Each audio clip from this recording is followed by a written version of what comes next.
जैसा मैंने पहले भी आपको कहा था कि अडानी का महा घोटाला इतना बड़ा घोटाला है कि उस पे कई सीरीज में आपके सामने नेटफ्लिक्स का एपिसोड आएगा। इसके पहले 4 एपिसोड मैं जारी कर चुका हूं, लेकिन आज जो तथ्य आपके सामने रखने जा रहा हूं यह अत्यंत गंभीर है और देश के 28 करोड़ लोगों से जुड़ा हुआ मामला है। 28 करोड़ वो लोग जिसके भविष्य के बारे में नरेंद्र मोदी जी की सरकार ने फैसला लिया कि तुम्हारा पैसा उठाकर पूंजीपतियों को सौंप दिया जाएगा। और यह फैसला कब लिया जाता है? 2015 में लिया जाता है। क्या लिया जाता है?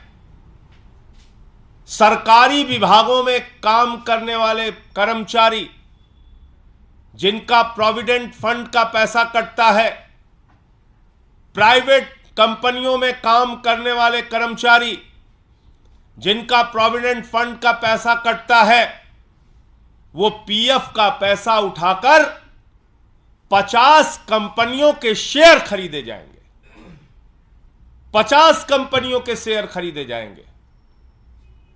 और आपको जानकर हैरानी होगी कि इसमें 2 कंपनियां, अडानी पोर्ट और अडानी इंटरप्राइजेस, ये 2 कंपनियां अडानी की हैं। और पैसा कितना लगा है आप सुनेंगे तो आपके होश उड़ जाएंगे। 1,57,000 करोड़ रुपए। 1,57,000 करोड़ रुपए इन कंपनियों का शेयर खरीदा गया है। किसके पैसे से? जो भविष्य के सुरक्षा के लिए लोग, कर्मचारी अपने भविष्य की सुरक्षा के लिए पीएफ का पैसा रखते हैं, उस पैसे से 1,57,000 करोड़ रुपए का शेयर खरीदा गया है।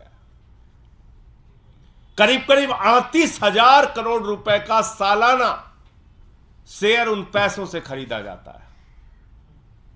बहुत सारे बुजुर्ग मिल जाते हैं पार्कों में नरेंद्र मोदी जी का समर्थन करने में। मैं आज सभी उन अंकल्स से कहना चाहता हूं, आंटी से कहना चाहता हूं, ध्यान से जरा सोचिए कि क्या हो रहा है आपके साथ। आपका पैसा उठाकर किस तरह से पानी की तरह बहाया जा रहा है। नरेंद्र मोदी जी आपके भविष्य के साथ किस तरह से खिलवाड़ कर रहे हैं, जरा सोचिए। और पार्कों में बैठिए और चर्चा कीजिए तो थोड़ी चर्चा इस पे भी कीजिए। वो सारे अंकल आंटी जो मोदी जी का नारा जोर जोर से लगाते हैं, आपका पैसा उठाकर नरेंद्र मोदी जी ने 1,57,000 करोड़ रुपए पीएफ का पैसा, इस देश के 28 करोड़ लोगों का पैसा उठाकर 50 प्राइवेट कंपनियों के शेयर खरीदने में लगा दिए। और मजेदार बात देखिए, हिंडनबर्ग की रिपोर्ट आई, सबने आगाह किया, भाई अब तो संभल जाओ, अब तो सावधान हो जाओ। हिंडनबर्ग की रिपोर्ट आ गई, बहुत बड़ा भ्रष्टाचार किया है अडानी ने। अडानी ने अपने शेयर को ओवर वैल्यू किया है, अपने शेयर की कीमतें फर्जी तरीके से बढ़ाई है, बाहर से पैसा काला धन लगा के अपने शेयर के दाम बढ़ाए हैं। उनके शेयर का वास्तविक दाम क्या है पता नहीं है। कृपा करके अब अडानी के शेयर मत खरीदो। किसने कहा? तमाम फाइनेंशियल एक्सपर्ट्स ने, तमाम अर्थशास्त्रियों ने, तमाम लोगों ने आगाह किया कि भाई ये बुजुर्गों का पैसा है, ये कर्मचारियों का पैसा है, ये इस देश के 28 करोड़ लोगों का पैसा है, इसको कम से कम अडानी की कंपनी में अब तो मत डुबाओ। लेकिन 27 मार्च को मीटिंग होती है ईटीएफओ बोर्ड की, और उस बोर्ड में जो चेयरमैन होते हैं वो होते हैं आदरणीय देश के श्रम मंत्री भूपेंद्र यादव जी। भूपेंद्र यादव जी जो देश के मंत्री हैं, वो उस बोर्ड के चेयरमैन हैं।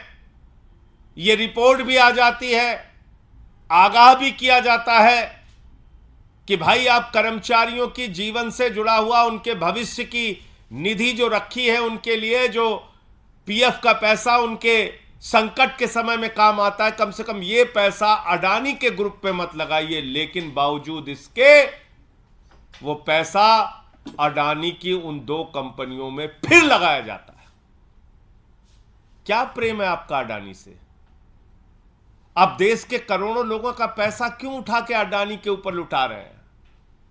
एलआईसी में लुटा रहे हैं अडानी का पैसा, अडानी का पैसा उठाकर एलआईसी का पैसा उठाकर अडानी के ऊपर लुटा रहे हैं, एसबीआई का पैसा उठाकर अडानी के ऊपर लुटा रहे हैं, पीएनबी का पैसा उठाकर अडानी के ऊपर लुटा रहे हैं, बैंकों का पैसा उठाकर अडानी के ऊपर लुटा रहे हैं, और अब ये पीएफ का पैसा, करोड़ों लोगों के जिंदगी से जुड़ा हुआ पीएफ का पैसा वो उठाकर अडानी के ऊपर लुटा रहे हैं। मैं देश के प्रधानमंत्री से पूछना चाहता हूं कि आखिर इस देश के करोड़ों लोगों का पैसा हिंडनबर्ग रिपोर्ट आने के बावजूद, शेयर को ओवर वैल्यू किया गया है, इसके बावजूद शेयर मार्केट में आप क्यों लगा रहे हैं? ये 1,57,000 करोड़ रुपए इस देश के लोगों का पैसा जब डूबेगा तो उसकी जवाबदेही किसकी होगी? ये 1,57,000 करोड़ रुपए लोगों के पीएफ का पैसा जब चंद पूंजीपति लूट कर भाग जाएंगे, उसकी जवाबदेही किसकी होगी? ये जवाब देश के प्रधानमंत्री को, करोड़ों लोगों को देना चाहिए। और ऐसे समय में जब अंतर्राष्ट्रीय संस्थाओं ने अडानी की कंपनी का वेटेज कम किया है, उसकी रेटिंग डाउन की है, आगाह किया है निवेशकों को कि भैया इनमें पैसा मत लगाओ आप, क्योंकि इनके शेयर की वास्तविक वैल्यू क्या है हमें पता नहीं। ऐसे समय में भी भारत की सरकार 27 मार्च को जो मीटिंग होती है उसमें भी अडानी के कंपनियों में पीएफ का पैसा लगाने का निर्णय करती है। किसके कहने पर यह सब कुछ हो रहा है? ये मेरा सवाल था, और मैं समझता हूं कि अडानी के मामले, अडानी के घोटाले इतने बड़े हैं कि इसकी परत दर परत आगे भी खुलती रहेंगी। कुछ जानकारी रीना गुप्ता जी जो हमारी स्पोक्स पर्सन है वो भी आपसे शेयर करेंगी। रीना जी।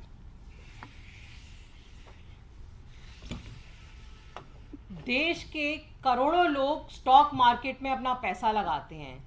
आपने अक्सर सुना होगा कि लोग कहते हैं निफ्टी 50 खरीद लीजिए, हमने निफ्टी खरीदा है। ये निफ्टी एक इंडेक्स है जो एनएसई, जो नेशनल स्टॉक एक्सचेंज है, वो इंडेक्स बनाता है। जो देश की सबसे बढ़िया 50 कंपनी है उसका इंडेक्स बनता है। और हम और आप ये सोचते हैं कि इंडेक्स में अगर हमने पैसा लगाया तो हमारा पैसा सुरक्षित है।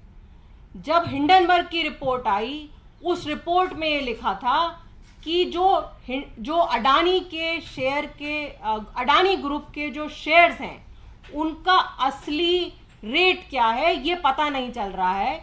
इसलिए जो जितने सारे इंडेक्स हैं, पूरी दुनिया के कई इंडेक्स में अडानी ग्रुप के शेयर्स थे। वो जैसे अमेरिका का एक सबसे बड़ा इंडेक्स है मॉर्गन स्टैनली का इंडेक्स। मॉर्गन स्टैनली इंडेक्स ने ये निर्णय लिया कि क्योंकि अडानी ग्रुप के शेयर का असली प्राइस हमें नहीं पता चल रहा है, तो हम मॉर्गन स्टैनली के जो इंडेक्स हैं उसमें अडानी ग्रुप का वेटेज कम करेंगे। एक और बहुत बड़ा इंडेक्स है S&P इंडेक्स, उसने भी निर्णय लिया कि हम अडानी ग्रुप का या तो वेटेज कम करेंगे या कुछ इंडेक्स में से अडानी ग्रुप के शेयर्स को हटाया जाएगा। लेकिन हमारे देश का NSE जो है उसने कोई निर्णय नहीं लिया। उसने निर्णय क्यों नहीं लिया? क्या भारत सरकार का दबाव था? ये निर्णय उन्होंने नहीं लिया। अडानी ग्रुप की दोनों कंपनी को उन्होंने इंडेक्स से नहीं निकाला। इसकी वजह से आपका और हमारा जो 28 करोड़ लोगों की जो गाड़ी कमाई है और बाकी सारे लोग जो स्टॉक मार्केट के इंडेक्स में पैसा लगाते हैं, रोज उनका पैसा अडानी ग्रुप की कंपनीज में लग रहा है। आज हमारी ये मांग है कि जब तक सुप्रीम कोर्ट की कमेटी अडानी ग्रुप की कंपनीज को क्लीन चिट नहीं देती है, तब तक देश के छोटे निवेशकों का पैसा बचाने के लिए सरकार को अडानी ग्रुप की दोनों कंपनीज को एनएसई से हटाना चाहिए। क्लीन चिट मिल जाती है, उसके बाद आप उसमें इंक्लूड करना चाहें तो कर लीजिए, लेकिन जब तक क्लीन चिट नहीं मिलती है तब तक पूरे देश के लोग, जो रिटायर्ड लोग हैं, बहुत छोटे छोटे निवेशक हैं जो निफ्टी में अपना पैसा लगाते हैं, उनका पैसा सुरक्षित नहीं है। और जब पूरी दुनिया के इंडेक्स अपने इंडेक्स में से अडानी ग्रुप की कंपनीज को हटा रहे हैं, तो हमारी सरकार ये निर्णय क्यों नहीं ले रही है, क्यों एनएसई को नहीं ये निर्देश दिया जा रहा कि जब तक क्लीन चिट नहीं मिल रही है ये दोनों अडानी ग्रुप की कंपनीज को इंडेक्स से हटाया जाए। आप लोगों के कोई प्रश्न हो? ये रिपोर्ट कब आई थी जिस रिपोर्ट का आपने रिपोर्ट आई थी कि ये पैसा नहीं लगाया जाना चाहिए? देखिए, ऐसा है कि जब हिंडनबर्ग की रिपोर्ट आई उसके बाद तमाम लोगों ने आगाह किया सरकार को कि भाई, और ना भी आगाह करे तो साफ तौर पे हिंडनबर्ग की रिपोर्ट क्या कहती है? हिंडनबर्ग की रिपोर्ट ये कहती है कि काला धन विदेशों से फर्जी कंपनियां बनाकर अडानी की कंपनी में भारत के अंदर लगाया गया और 100 रुपए के शेयर को 1000 रुपए, 1000 रुपए के शेयर को 10,000 रुपए ओवर वैल्यू किया गया, यानी कि गलत ढंग से फर्जी तरीके से शेयर के दाम बढ़ाए गए। पहली बात मैं तो पूछना चाहता हूं कि 1,57,000 करोड़ रुपए ये शेयर के जुए में आप क्यों लगाना चाहते हैं? देश के लोगों के, करोड़ों लोगों की गाढ़ी कमाई का पैसा। क्या और संस्थाएं नहीं बची हैं? और बैंक विश्वसनीय संस्थाएं नहीं है जहां पे कि आप पीएफ का पैसा लगाइए और लोगों को उनके भविष्य निधि का लाभ दे सकिए? आपने इस शेयर मार्केट के धंधे में क्यों लगाया? पहला गुनाह तो मोदी सरकार ने यह किया। दूसरी बात, जब अडानी के बारे में रिपोर्ट आ गई तो आपने उन दोनों कंपनियों को उस शेयर की लिस्ट से बाहर क्यों नहीं किया? उन कंपनियों की लिस्ट से बाहर क्यों नहीं किया जिस पे पीएफ का पैसा लगाया जा रहा है? भाई, ये तो खुली आंखों से दिख रहा है ना कि एक आदमी अपने शेयर को गलत ढंग से उसके दाम को बढ़ा रहा है। और अगर भविष्य निधि के पैसे से, पीएफ के पैसे से आप उठाकर उनके शेयर खरीदोगे, वो शेयर डूबेंगे तो करोड़ों लोगों का पैसा डूबेगा, जाहिर सी बात है। जैसे एलआईसी में करोड़ों लोगों का पैसा लगा हुआ है और एलआईसी ने उठाकर वो पैसा अडानी को दे दिया। आज लगभग 60,000 करोड़ रुपए एलआईसी के डूब चुके हैं।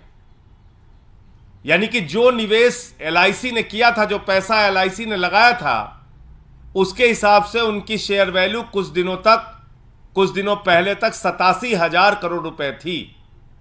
वो घट के करीब 27,000 करोड़ रुपए बची, 60,000 करोड़ रुपए लोगों के डूब गए। इसी तरीके से एसबीआई ने पैसा दे रखा है अडानी को। अडानी की कंपनियां डूब रही हैं तो जो पैसा कर्ज में दे रखा है, लोगों की गाढ़ी कमाई का पैसा, वो भी डूबेगा। इसी तरीके से पीएफ का पैसा, देश के करोड़ों लोगों का पैसा, पीएफ का पैसा उठा के आप अडानी को दे रहे हो। और चलो पहले दिया, हिंडनबर्ग की रिपोर्ट आ गई, उसके बावजूद दे रहे हो। ईपीएफओ की मीटिंग जो होती है उसमें आप फैसला करके उनको पैसा दे रहे हो। तो ये क्या है? ये दिखा रहा है कि आपने आंख पे पट्टी बांध ली है अडानी की मोहब्बत में। कुछ नहीं दिख रहा है आपको। आखिर इतनी बड़ी रिपोर्ट आने के बाद उन दोनों कंपनियों को बाहर क्यों नहीं किया गया, जो कंपनियां डूब रही हैं और जिसके बारे में आपके पास तमाम जानकारी है? और यह मीटिंग जो मैंने आपको बताई, जो भूपेंद्र यादव जी की अध्यक्षता में हुई, यह 27 मार्च को हुई और उसके बावजूद अडानी की कंपनियों में पैसा लगाया गया। सर, कांग्रेस के दिग्गज नेता ए.के. आंटोनी के बेटे अनिल आंटोनी आज बीजेपी में शामिल हुए हैं। बीबीसी डॉक्यूमेंट्री को लेकर समर्थन किया था उन्होंने केंद्र सरकार पार्टी का कहते। अब वो शामिल हुए हैं तो उनकी मर्जी है, उसमें मैं क्या बोल सकता हूँ? कोई किस पार्टी में जा रहा है वो उसके बारे में तो वही बता सकता है क्यों जा रहा है। संजय जी, घोटाले की बात आप कर रहे हैं मोदी सरकार पे, घोषणा की, हनुमान जी दुष्टों का नाश करते थे, हम भ्रष्टाचार पर कर रहे हैं। 2024 में भी हमारी सरकार बनेगी क्योंकि उन्होंने भ्रष्टाचार खत्म कर दिया है। देखिए, ऐसा है कि मैं फिर कह रहा हूं कि हिंदुस्तान की आज़ादी के बाद सबसे भ्रष्ट सरकार अगर आज तक कोई आई है तो प्रधानमंत्री नरेंद्र मोदी के नेतृत्व वाली ये भाजपा सरकार है। और इसने भ्रष्टाचार का केंद्रीकरण कर दिया है। मतलब इतनी बड़ी लूट कर दो कि लोगों की सोच समझ से ही बाहर हो जाए। लाखों करोड़ का घोटाला कर दो, 11 लाख करोड़ रुपए चंद पूंजीपतियों का माफ कर दिया जाता है। 3.5 लाख करोड़ रुपए चंद पूंजीपतियों का सेटलमेंट के नाम पर माफ कर दिया जाता है। एक अडानी को आकाश से लेकर पाताल तक सब कुछ सौंप दिया जाता है। एक अडानी को बैंकों से उठाकर 2.5 लाख करोड़ रुपए का कर्जा दिया जाता है। एक अडानी का 86,000 करोड़ रुपए का कर्जा माफ कर दिया जाता है। तो ये तो भ्रष्टाचार का केंद्रीकरण हो गया, सेंट्रलाइज्ड करप्शन हो गया मोदी जी के राज में। तो मोदी जी के नेतृत्व में भ्रष्टाचार केंद्रीकृत है और भ्रष्टाचार ने सारे कीर्तिमान तोड़ दिए हैं। अगर उनको कार्रवाई करना है तो सबसे पहले नरेंद्र मोदी जी को अपने ऊपर कार्रवाई करनी पड़ेगी, फिर अपने दोस्त अडानी के ऊपर कार्रवाई करनी पड़ेगी, फिर नीरव मोदी पे कार्रवाई करनी पड़ेगी, मेहुल भाई पे कार्रवाई करनी पड़ेगी, ललित मोदी पे कार्रवाई करनी पड़ेगी, नितिन संदेशरा पे कार्रवाई करनी पड़ेगी, हेमंत विश्व शर्मा पे करनी पड़ेगी, नारायण राणे पे करनी पड़ेगी, येदियुरप्पा पे करनी पड़ेगी, व्यापम वालों पे करनी पड़ेगी। बहुत लंबी सूची है। कैसी लड़ाई लड़ रहे हो आप भ्रष्टाचार से? कह रहे हैं हम भ्रष्टाचार से लड़ रहे हैं। मैंने दिखाया तो था, एक जहाज में अडानी के साथ भ्रष्टाचार से लड़ रहे थे, जहाज में घूम रहे हैं दोनों लोग। तो मैंने मोदी जी को समझाया कि मोदी जी, जहाज में झगड़ा नहीं किया जाता है। आप कैसी लड़ाई लड़ रहे हैं? यह देश इस बात को जानना चाहता है। 19 राजनीतिक पार्टियां जेपीसी की मांग कर रही थी, आप जेपीसी बनाने के लिए तैयार नहीं हो। आप कह रहे हो हम भ्रष्टाचार से लड़ रहे हैं। तो भ्रष्टाचारी जितने हैं वो सब नरेंद्र मोदी जी के इर्द गिर्द है। उनको पूरा संरक्षण मोदी जी का प्राप्त है और अपनी राजनीतिक सत्ता को कायम करने के लिए उन्होंने एक भ्रष्ट आर्थिक सत्ता अपनी तैयार की है अडानी के जरिए, और इसमें सारा पैसा देश के प्रधानमंत्री नरेंद्र मोदी का है। एक दूसरा मुद्दा, आप लोग राष्ट्रीय स्तर पे अपनी पहचान की बात करते रहे। कर्नाटक हाईकोर्ट में आम आदमी पार्टी ने अपील की है राष्ट्रीय दर्जे में देरी को लेकर। देखिए, ऐसा है कि इसमें कोई विज्ञान, कोई दिमाग लगाने की जरूरत ही नहीं थी। जब 4 राज्यों में हमको 6% से ज्यादा वोट मिल गया, और सिर्फ 6% का सवाल नहीं है, 2 राज्यों में हमारी सरकार बन गई। गुजरात में हमको 14% वोट और 5 सीट मिल गई। गोवा में हमको 6.5% और 2 सीट मिल गई। तो तीसरे दिन ही चुनाव आयोग का पत्र हमारे पास आ जाना चाहिए था कि आम आदमी पार्टी राष्ट्रीय पार्टी बन गई। इसमें तो कहीं कुछ और दिमाग लगाने की जरूरत ही नहीं थी। लेकिन क्या है कि चुनाव आयोग काम कर रहा है मोदी जी के इशारे पर। चुनाव आयोग चल रहा है भारतीय जनता पार्टी के हिसाब से। तो वहां से पूछते हैं कि भैया बताइए हमें आगे क्या करना है, तो कहते नहीं नहीं रुके रहो रुके रहो। मैंने खुद ऑल पार्टी मीटिंग में सवाल उठाया था, चुनाव आयोग के सामने सवाल उठाया था कि भाई जब हम राष्ट्रीय पार्टी का दर्जा पाने के लिए सारे मानकों को पूरा करते हैं तो अब किस आधार पर हमारे राष्ट्रीय पार्टी के दर्जे को रोके हुए हैं? तो उस पर जवाब देने के लिए तैयार नहीं हुए। कह लगे हाँ हाँ बहुत जल्दी करेंगे जल्दी करेंगे।